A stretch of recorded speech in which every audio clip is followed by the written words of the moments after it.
98.3 FM and 1340 AM KIHR and GorgeRadio.com presents the Mid-Columbia Today Show with Mark Bailey. Special thanks to our sponsors, Skyline Hospital and Del Carpine Automotive. Now, here's Mark Bailey. Good morning. It is 8:04. It is a Monday. We embark on another week on Mid-Columbia Today. Whether you're listening live or on the podcast, you can download it any spot that you usually get your podcast. We are there. Just search for Mid-Columbia Today. But thank you for joining us again this morning. Here's what we're doing today. First part of the show, Medical Director from Mid-Columbia Center for Living, Dr. Kim Humann, and Clinic Director Sheila Oldfield. We're going to talk about, and this is what I've got written on mine, and Kim phrased it a little differently for me, but we'll get this straight after the break. Rapid Access Clinic for Opioid Use Disorders. Oh, they're nodding their heads. Good. The notes I was given was correct. Okay, so we will talk about that in the first part of the program. Second half of the show, Port of the Dalles Executive Director Andrea Klaas will be along in studio. We'll talk about what's going on with the Port of the Dalles. But first, as we always do, let's tell you about this day is meant and what it means at least to some people. This day in 1821, Missouri became the 24th state admitted to the Union. 1945, a day after the atomic bombing of Nagasaki, Imperial Japan conveyed its willingness to surrender, provided the status of Emperor Hirohito remained unchanged. The Allies responded the next day, saying they would determine the Emperor's future status. 1977, postal employee David Berkowitz was arrested in Yonkers, New York, accused of being son of Sam, the gunman who killed 6 people and wounded 7 others in the New York City area. This day in 1988, President Ronald Reagan signed a measure providing $20,000 payments to still living Japanese Americans who were interned by their government during World War II. 1993, Ruth Bader Ginsburg was sworn in as the second female justice on the Supreme Court, serving until her death in September 2020. 2006, British authorities announced they had thwarted a terrorist plot to simultaneously blow up 10 aircraft heading to the U.S. using liquid explosives made to look like soft drinks. 2018, you may remember this. Richard Russell, a 29-year-old airline ground agent, stole a commercial plane from SeaTac International Airport. He flew for 75 minutes, performed dangerous stunts while being chased by military jets before crashing into a remote island in Puget Sound, killing himself. 2019, Jeffrey Epstein, accused of orchestrating a sex trafficking ring and sexually abusing dozens of underage girls, found unresponsive in his cell in a New York City jail. He was later pronounced dead at a hospital. The city medical examiner office ruled the death a suicide. And on this day in 2020, a powerful derecho struck several Midwest U.S. states, causing 4 fatalities and an estimated $11 billion in damage, making it the costliest thunderstorm in modern U.S. history. Our days for today, it is, I will say on the first one here, you might want to be careful about where you decide to do this. It's National Lazy Day today. If you're on the job, you might not want to do that. It is International Vlogging Day today. That's as in video bloggers. It is Smithsonian Day today, celebrating the Smithsonian Museum. It's also World Lion Day today. And I think this day is every day, having a dog myself, but it is National Spoil Your Dog Day today. Our food today is a good summertime camping one here, though be careful with fire out there. It's National S'mores Day today. Those are always good at this time. So there it is for what it's worth. May not be a whole lot. Coming up on 8:08 in the morning, we will talk about the Rapid Access Clinic for Opioid Use Disorders, Mid-Columbia Center for Living, right after this. At Ground Coffee, we wake up every morning to make our famous breakfast sandwiches and lunches. Everything is made to order from scratch. We even roast our own coffee. Do you or someone you know need work? At Ground Coffee, we are hiring baristas to work with our awesome team. We pay well and the tips are great. And what I love about working here is my hours are flexible so I can enjoy life and work at a great place. Is it time for you to get back into the workforce? Because we're ready for you. Call us or stop in and introduce yourself. Ground Coffee in Hood River. Come work for us.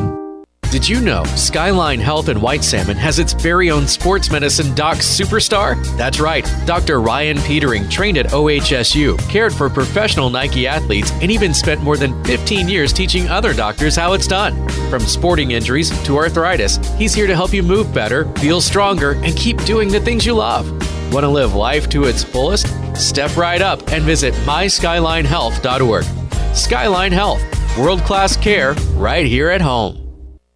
Attention hunters, if you harvest a deer or elk, have your harvest tested for chronic wasting disease. Help us prevent this deadly wildlife disease from entering Oregon. It's untreatable and always fatal to deer and elk. Get your harvest tested at an ODFW office, check station, meat processor, or taxidermist. Learn more about chronic wasting disease and getting your harvest tested at myodfw.com. That's myodfw.com. As America celebrates 250 years of independence, it's a powerful reminder that our nation was built on service, community, and shared responsibility. For generations, the benevolent and protective Order of Elks has carried those American community values forward while investing in our youth, veterans, and neighbors in need. Join the Elks in honoring America's past. Oregon Elks, stronger together. Mid-Columbia Today is a public affairs program of Bi-Coastal Media Columbia River, 98.3 FM and 1340 AM KIHR and GorgeRadio.com. Now, back to Mark Bailey. And we welcome you back at 8:10 in the morning on Mid-Columbia Today. We're happy to have with us now in studio from Mid-Columbia Center for Living, Medical Director Dr. Kim Humann and Clinic Director Sheila Oldfield. And we're going to talk about the Rapid Access Clinic for Opioid Use Disorders. Good morning to both of you ladies. Thanks for coming in. Good morning. Thanks for having us. And Kim, I think you called this something a little bit different when you came in the studio here. And it was a different term, at least, this clinic. Yeah, well, we called it medication-assisted treatment. And so medication-assisted treatment is the clinical term for using medications to assist people in their recovery from substance use disorders. In this case, what we're talking about today is primarily opioid use disorders. So out of all this that I mentioned, the Rapid Access Clinic, what do we mean by that when we say rapid access? So ideally, rapid access is right away. And so we have Rapid Access Clinic once a week in our community, so that's obviously not right away. However, we do have care coordinators who assist folks with getting that rapid access. For example, there's a clinic at OHSU that can get people started right away virtually, but it's not meant to continue care. And so we can be the ones to continue care, or people get started at their primary care clinic or in jail. They're getting folks started on medication-assisted treatment or MAT. And so we can continue that care. And we have a number of wraparound services that can really help people navigate through. Now, admittedly, when I think of somebody who really needs to get off opioids, I would think about everybody. To be honest, when I think of rapid access, what is kind of, I guess, for someone like me who's just trying to kind of picture this, who would be the type of person who needs the help, who would go to the rapid access stage here? Anyone who's using opioids and is having trouble cutting down or stopping using opioids, it's become a problem in their life. The medication-assisted treatment gives them an opioid replacement, but there's also a ceiling so that the medication that we use, it is very difficult to overdose on. There's kind of a ceiling of how intoxicated someone can become, so that not only does it help people get out of that cycle of using more dangerous opioids and, getting it on the streets, but also keeps them safe from overdose. So I guess it kind of set a baseline here. How prevalent is this in our communities, opioid problems? I mean, it's we've heard a lot about them. We of course heard about the pharmaceutical company settlements, etc. How prevalent is this right now for either one of you? I don't have those statistics off the top I'm not of my necessarily head. looking for statistics, but just kind of give us an idea. I mean, is it how big a problem are we dealing with here? I think it would be tough to find anyone in our community who doesn't know somebody firsthand who has an addiction, and also, or who knows somebody who has lost someone to overdose, or has themselves lost someone to overdose. It's extremely prevalent. And with programs like ours, and also the increasing availability of Narcan in the community, which is an opioid antidote, the overdose deaths have actually finally come down after many years of increasing. Yeah. Now, you mentioned Narcan and naloxone, which I've heard about. We've talked about on this show. So I'm somewhat familiar with that. Is that almost like a first stage? We talk about the medicated treatment of this. That is a medication that can be used to prevent overdose, and some people do use it in recovery. The evidence for that is not as good as opioid replacement like Suboxone, because that just has better evidence for getting people launched into a better path in terms of keeping their jobs, keeping their families, and becoming stable. So what's to me the difference between the two? I guess when I was on was naloxone was that was kind of like the emergency, break glass sort of deal. I mean, what are the difference between these two? Yeah, so naloxone is, you can, there's intranasal naloxone that you can kind of find on a wall somewhere and, squirt it up when someone's nose and rescue them if they're actively overdosing. People also take it, there's like a month-long injectable naloxone, so that will keep them from having cravings and prevent them from overdosing for that whole month that medication's in their system, or they can take it every day similarly. I imagine it differs for each patient, but how long a trek is it for someone to get away from this, to be able to, I don't know, maybe this like a lot of different things where you never are quote cured of the addiction, but to be able to regain control. I mean, how long a path do these people have to take? Well, the day you start Suboxone is the day that you're safer. Okay, I mean, yes. Yes. So, that's step one is keeping people alive so that they can actually engage in the process of recovery. So carrying Narcan, everyone carrying Narcan, having it widely available can keep someone alive. And then the day you start taking Suboxone, you're more protected from overdose. You're less likely to seek fentanyl on the streets, which is an array of dangerous interactions and problems. So, so that's step one in recovery, and then engaging supports, and then as far as how long someone stays on Suboxone or methadone, if that's something that they're doing, that can be months, that can be years. That's very individual. Yeah, you mentioned methadone. Is there kind of a tree you go from that naloxone, that absolute emergency, Suboxone, and then methadone, which actually I haven't heard that term in a little while. Is there kind of a step procedure there that as people go along, they can move from one to another? So most people don't require methadone, but there is a subgroup of folks that just do not respond to Suboxone. It's just not getting them where they need to be in terms of stability. It's much more of a pain in the neck. You have to go every single day. You have to go to a special clinic. We do not do methadone, although there is a new clinic in the Dalles that does. So methadone is more of a daily dose. I think with Suboxone, was that developed as kind of the improvement on that, because so it sounds like for Suboxone you only have to go.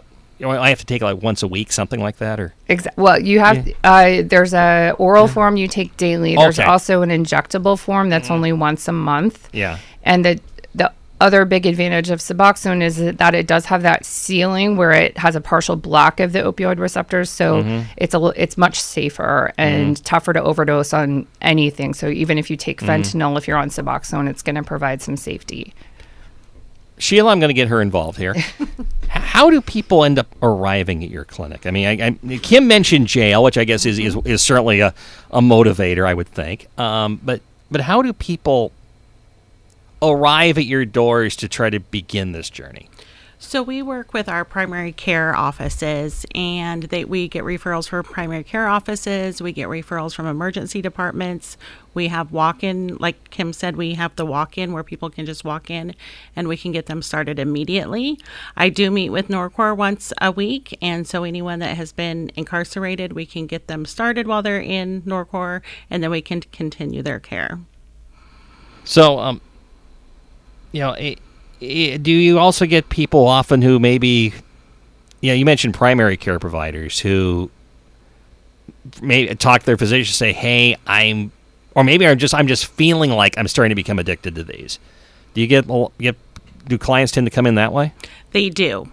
So they'll meet with their primary care provider. They'll have other issues going on and allude to the fact that they do have some substance use disorders, and then they're referred to our clinic. We mentioned the medications that are prescribed. I would assume, though, there's other supports in this also, aren't there? There are. We have a certified alcohol and drug counselor that we work with, and they do weekly groups for our clients. Okay. How important is it on this? It could be for Kim or Sheila, either one.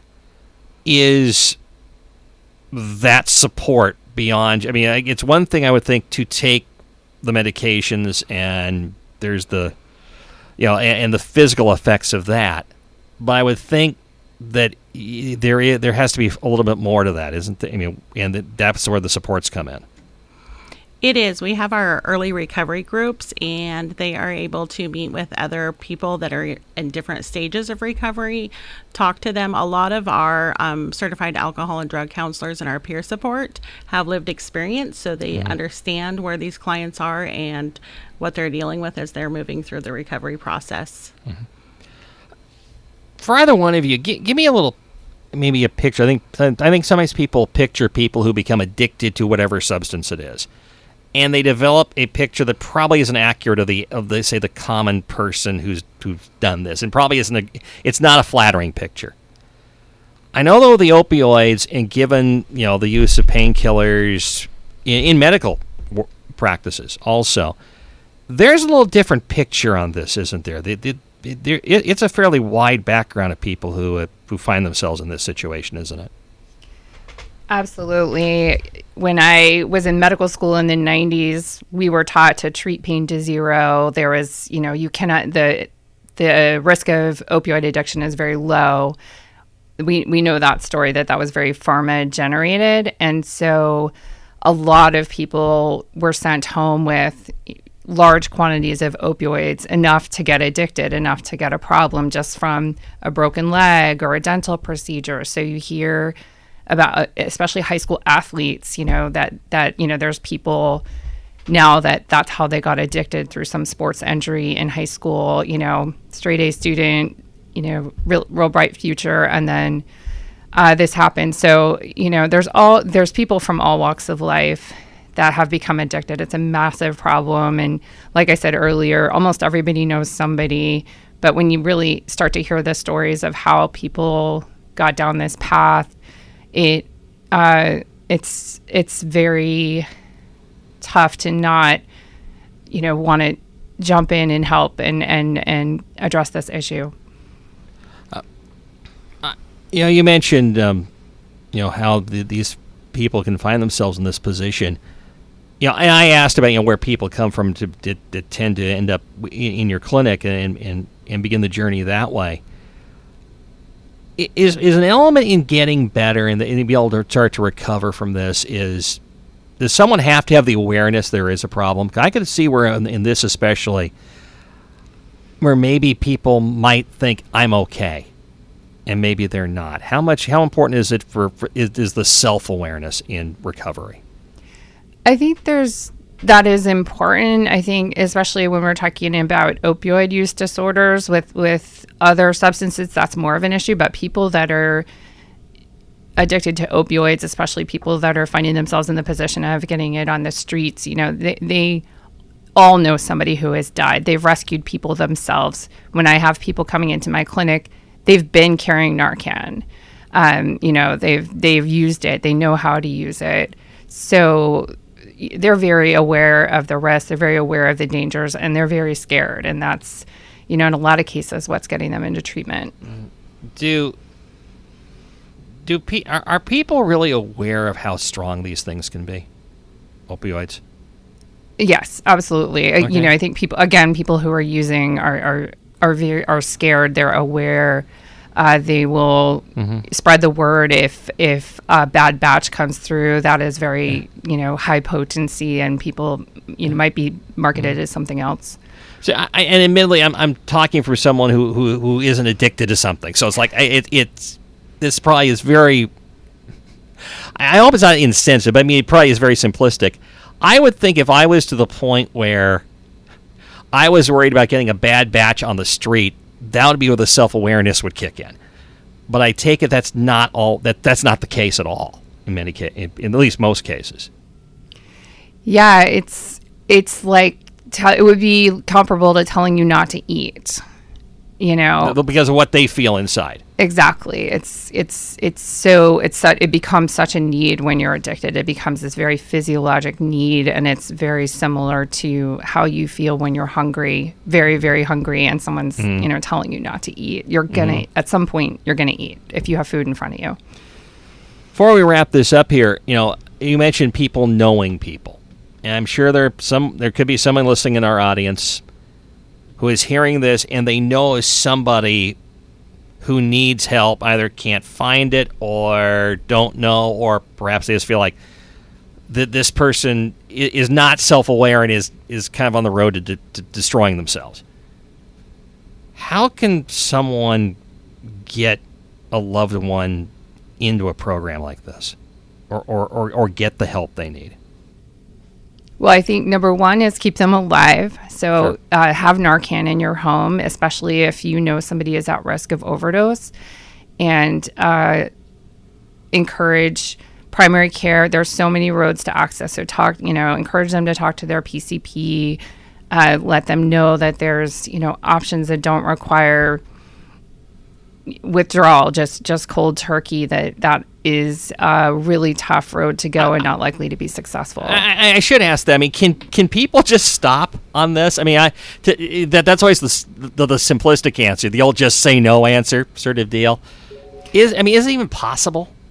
I've seen people go through opioid withdrawal, and this was even before fentanyl, and it is agonizing, and it's very difficult to watch, let alone, I can only imagine what it's like to go through it feels like every bone in your body is being broken. So that is, if that's what you want for your loved one, that would be a tough road to go. And that is why these replacements are so much more successful.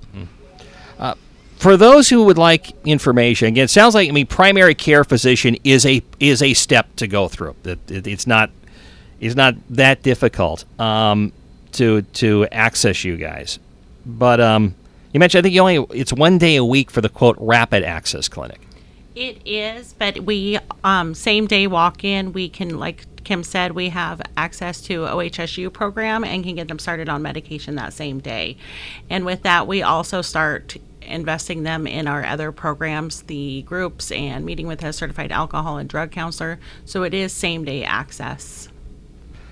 So if someone is just trying to drop in to do this, where do they go? Either of our Center for Living clinics. We have the one in Hood River and in the Dalles, and they can walk in and let them know they would like to talk to someone about our medication-assisted treatment.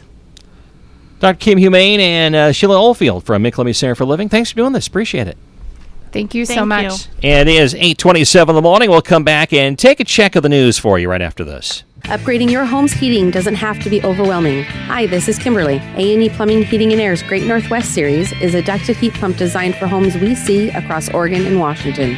Whether you use gas or electric, the system adapts to your needs. It qualifies for Energy Trust of Oregon rebates and federal tax credits to keep money in your pocket. Plus, you get 12 years of parts and labor protection and 10-year financing at 2.99% with approved credit. Call A&E today to see what we can do for you. CCB number 203004.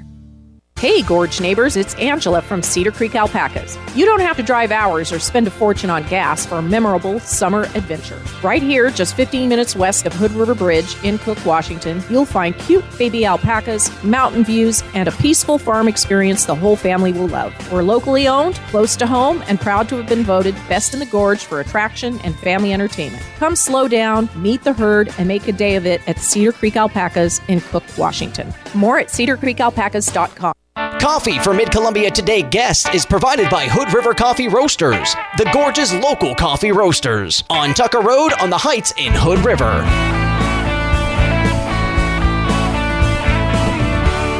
And it is now 8:29 in the morning on Mid-Columbia Today. Coming up in a little bit, Andrea Klaas is going to join us on the phone from the Port of the Dalles to talk about the Port of the Dalles, obviously enough. So that's coming up in a few moments. Checking out our news right now, the Grasshopper Fire. As of this morning, got an update. It's estimated now about 63,000 acres in size. Containment still 23%. Didn't really have any other update from them besides that. We'll get that update a bit later on during the course of the day. They did expect going into the night that winds would spread the fire into the late evening, but major spread was forecast to slow as winds die down and humidities rise up. Despite red flag conditions over the weekend, containment lines along the southern and eastern portion of the fire continue to hold. Most of the fire's growth on the northern perimeter, especially in the 5 Mile Creek and 15 Mile Creek headwaters areas where westerly winds increase fire activity. On Sunday, firefighters focused on direct suppression along the northeastern edge, working to keep the fire south of Duffer Valley Road and west of High Prairie.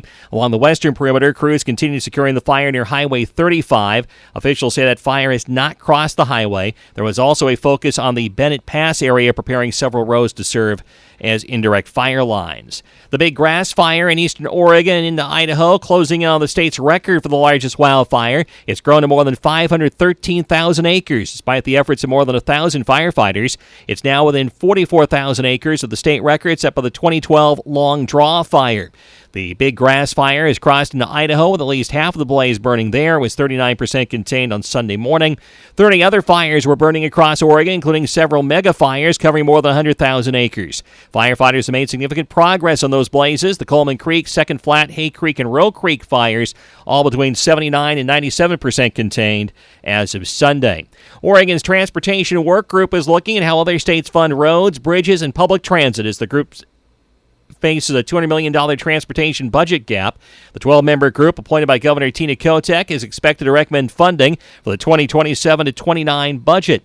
At its fourth meeting, officials from Minnesota, Massachusetts, Colorado, and Utah share their approaches. Like Oregon, all four rely heavily on gas taxes and vehicle registration fees, but Minnesota and Massachusetts also use vehicle sales taxes. Massachusetts adds revenue from tolls and a surtax on income above $1 million. Colorado's gas tax has not changed since 1991. Instead, lawmakers approved a $5.4 billion transportation package in 2021 with new funding sources. The Oregon group expected to make recommendations by the end of the year. The next door is named the U.S. Forest Service Columbia River Gorge National Scenic Area its 2026 Community Partnership of the Year. The award recognizes the agency's long-running partnership, helping connect local youth with nature, job skills, and career opportunities through the Summer Youth Employment Program. Since 2009, local teens have spent each summer working alongside Forest Service crews on projects like trail restoration, invasive plant removal, and habitat conservation throughout the gorge. The next door says many former participants have gone on to internships, seasonal jobs, and full-time careers with the Forest Service. Current temperatures at this time, we can tell you that it's 59 in Stevenson, 66 in the Dalles, 64 in Hood River, 8:33 in the morning. Hey, it's Zach from Del Carpine Automotive. You know those tall Sprinter vans that look like they could secretly double as apartments? Yeah, we work on those, and we know them really well. Whether it's your adventure rig, work van, or mystery mobile full of camping gear and snacks from 2022, we've got you covered. We're now just 10 minutes up the hill in our great new location in Hood River. Come see us. From Mercedes and Ford, big rigs to Sprinters, no jobs too big or small. At Del Carpine, we work on them all. Family owned and locally trusted.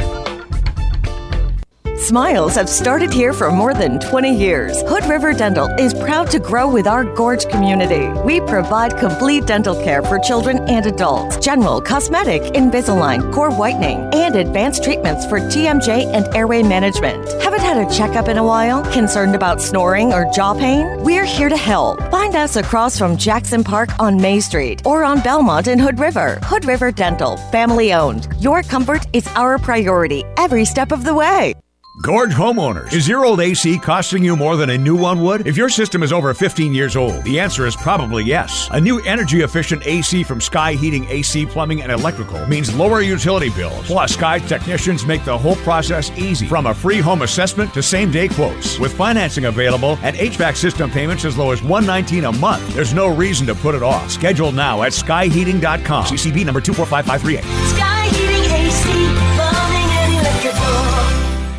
Coffee for Mid-Columbia Today guests is provided by Hood River Coffee Roasters, the Gorge's local coffee roasters, on Tucker Road on the Heights in Hood River. 8:43 in the morning, and now we do have Andrea Klaas from the Port of the Dalles with us. Good morning, Andrea. Good morning, Mark. Sorry about that. Well, that's okay. That's okay. I explained on the air that my thumbs are not great at quick texting stuff, and I sent you the wrong number by a digit initially. Oh. Which wasn't going to help the situation. But anyway, Port of the Dalles, what's going on? Yeah, so probably the thing that's most interesting right now is we're getting ready to go back to D.C. You know, September is just around the corner. Hard to believe.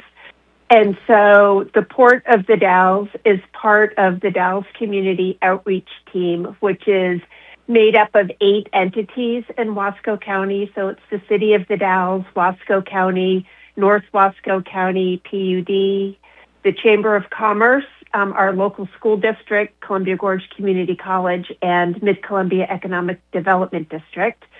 And Mark, as you know, we go back to D.C. twice a year, and we're getting ready for the September trip already.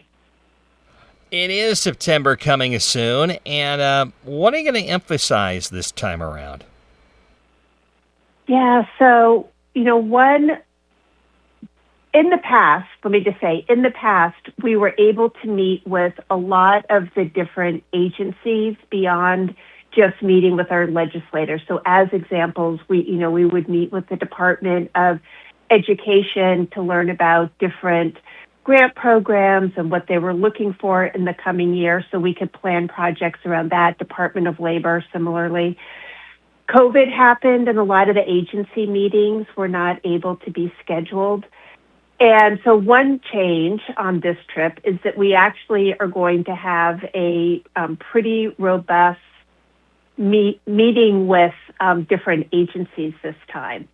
And that, again, it's kind of bringing it back to the way it used to be. But, example of some of the agencies we're trying to meet with will be the Department of Transportation, because there are road and bridge projects in Wasco County that are going to be looking for funding. U.S. Army Corps of Engineers, I think that one probably is no surprise to anybody since they're the ones that manage the dams, and the Columbia River is important to not just the Port of the Dalles, but really to, our community. And the port does have some projects that we are contemplating. One is rebuilding our old historic wharf, and the other one is improving our launch ramp. So we're going to be meeting with them. U.S. Forest Service, we always have forest-related policy discussions really around secure rural school payments and payment in lieu of taxes, and then maybe more broadly, just forest management that we like to talk to them about. Unfortunately, right now, I think is a great example of why forest management is important to our region. So we're going to be meeting with them. Possibly the Environmental Protection Agency, the EPA, and the Maritime Administration and Economic Development Administration, if we have time. And again, they both have funding streams that potentially touch some of the projects that we're looking at here. What tends to be more effective on these trips? Is it, I know they can work hand in hand, but what becomes more important? The contact with the agencies that kind of are controlling the purse strings, or the representatives and senators who can determine how much is in that purse? Yeah, that's an excellent question. And honestly, Mark, if I knew the exact answer, I would tell you, but I'm just going to give you, just sort of like how I sort of see things working. One of the great outcomes of these trips to Washington, D.C. is having the sit-down conversation with the agency and the legislators to really understand what the focused priorities are. So some examples are when, after 9/11, Homeland Security was a really strong focus. And then, with different administrations and changes, sometimes it was environmental protection was a really strong focus. Sometimes it's been education and workforce training. So understanding what the agencies are looking for generally, and then the types of projects that the legislators are interested in supporting, that package together really helps us align projects. So if there's an agency, let's just say it's the Department of Education, really is thinking that young learners are important, and a legislator is thinking that childcare and sort of preschool, early childhood development is important. If we can sort of pull those two things together, it makes a project that we're asking for funding for much stronger. You mentioned, transportation there and roads. Is that going to become, maybe at least for a little while with your group on the visits back to D.C., more of a subject, given the fact that it's realistic to say that help from the state and ODOT may be difficult to get? I'm going to say the answer is yes to that, Mark. Roads and bridges, the cost of repairing that infrastructure is incredibly expensive. Again, this sort of also kind of ties into past forest policy, where counties received revenue from the federal forest harvest, and a lot of counties, that money went to road repair and maintenance.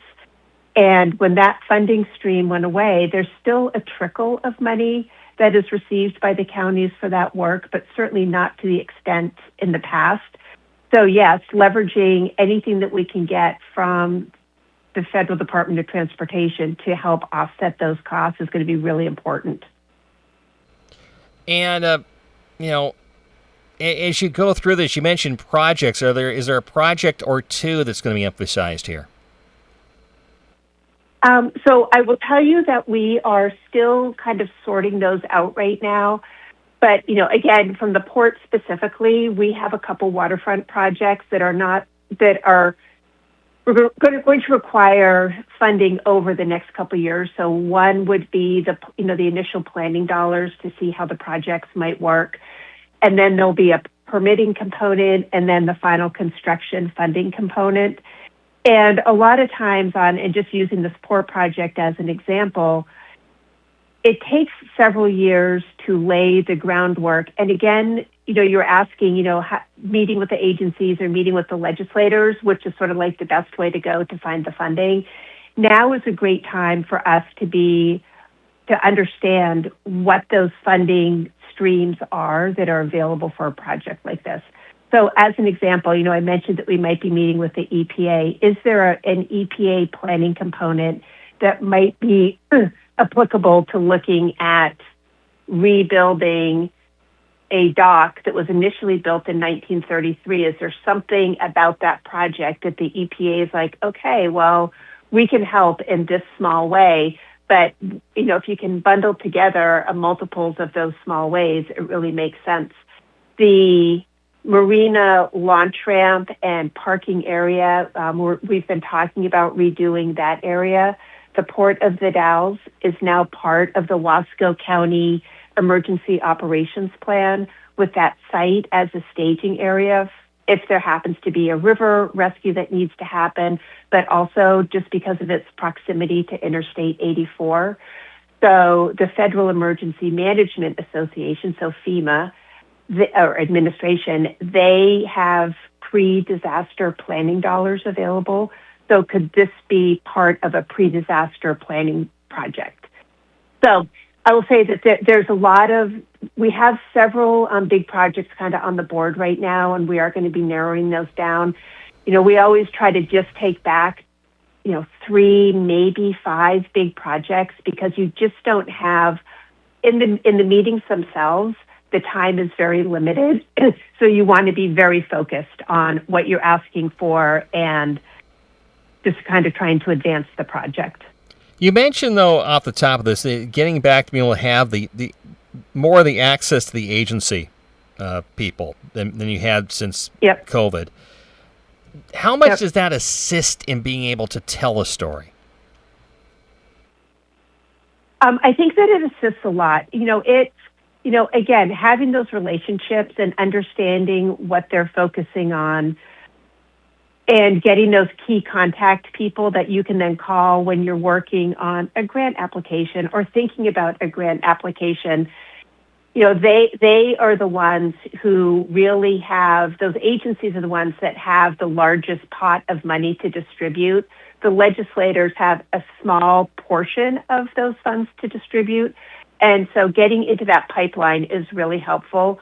I think I probably said this before on your show, but one of the things that has happened again over time is that a lot of the federal funding mechanisms now are based around what's called the competitive grant process. So the Port of the Dalles is competing against every other project related to, let's say, wharf restoration. And this is, projects across the country. So how do we become the most competitive as a pretty small port? And meeting with those agencies, again, can really help us understand when they go through the rating matrix to see how competitive the Port of the Dalles application is to a port on the Mississippi River. Let's sort of see how these two things align, and hopefully ours is competitive. The other thing is that there are grants, again, speaking for the port specifically, that have been targeted to small ports. And so it will be important for me to understand, how do I make a small port competitive in that small port bucket of money? Port of the Dalles Executive Director Andrea Klaas has been our guest. Andrea, thanks for doing this again this morning. Appreciate it. Thank you, Mark. And I will also, before I jump off, we will be in D.C. on the 14th, so I will not see you in September. Okay, we will talk to you then in October. We'll find out about how it went. Thanks, Andrea. All right. Thanks, Mark. Bye-bye. Andrea Klaas, Port of the Dalles Executive Director. It is 8:55 in the morning. We'll come back and wrap things up for you after this. Tune in weekday mornings at 8:05 and keep up with community events and issues with the Mid-Columbia Today Show on Mid-Columbia's news leaders, 98.3 FM and 1340 AM KIHR. Special thanks to our sponsors, Skyline Hospital and Del Carpine Automotive. And it is 8:56 in the morning on Mid-Columbia Today. Tomorrow on the show, as I was mentioning a little while ago, Hood River County Administrator Allison Williams will join us. I'm sure we'll spend most of our time, if not all of it, talking about the efficiency and financial sustainability report that the consulting firm Baker Tilly gave them. They gave it to them while I was on vacation here a couple weeks ago. I'm on vacation again next week when the commission meets again. But they also had a work session, so I got caught up on it somewhat last week. I'm going to be honest in what I was hearing in terms of as they try to mull around what they should seek for a revenue enhancement. You can interpret that term however you want to interpret it. And I'm going to talk to Allison about this a little bit, and maybe it's unfair. In fact, I know it's unfair. But the feeling I kept having was the solutions they were looking to bring in more revenue, I felt like we've been here before. And I can't help but wonder if we need to be thinking about more outside the box here and something a little more original than going from a public safety levy to a full-on public safety district, which I think would be a really difficult sell, by the way.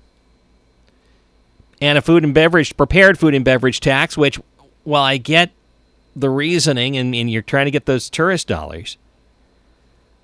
To be honest, again, we've been down this road before, too. We have. And I'm not trying to say this to be critical of the county. If I was in their shoes, I'm not sure what I could think of either. But I'm just sitting there going, we're going down the same old road here. And I wonder if that's just not going to be productive.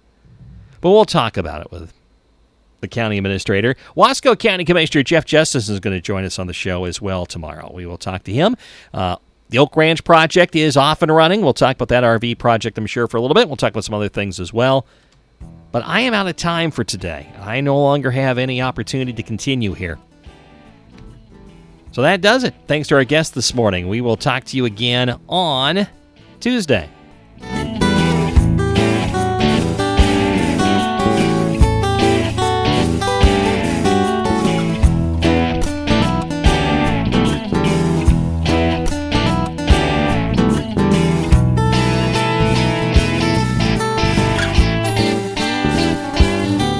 The The Mid-Columbia Today Show is a public affairs presentation of Bicoastal Media Columbia River. The views expressed on the program are not necessarily those of the station, parent company, or of the sponsors. We welcome your suggestions for future shows. Call us at 541-386-1511. Listen to Mid-Columbia Today where you want. Follow or subscribe to Mid-Columbia Today wherever you download your podcast to get the show delivered every day to your mobile device.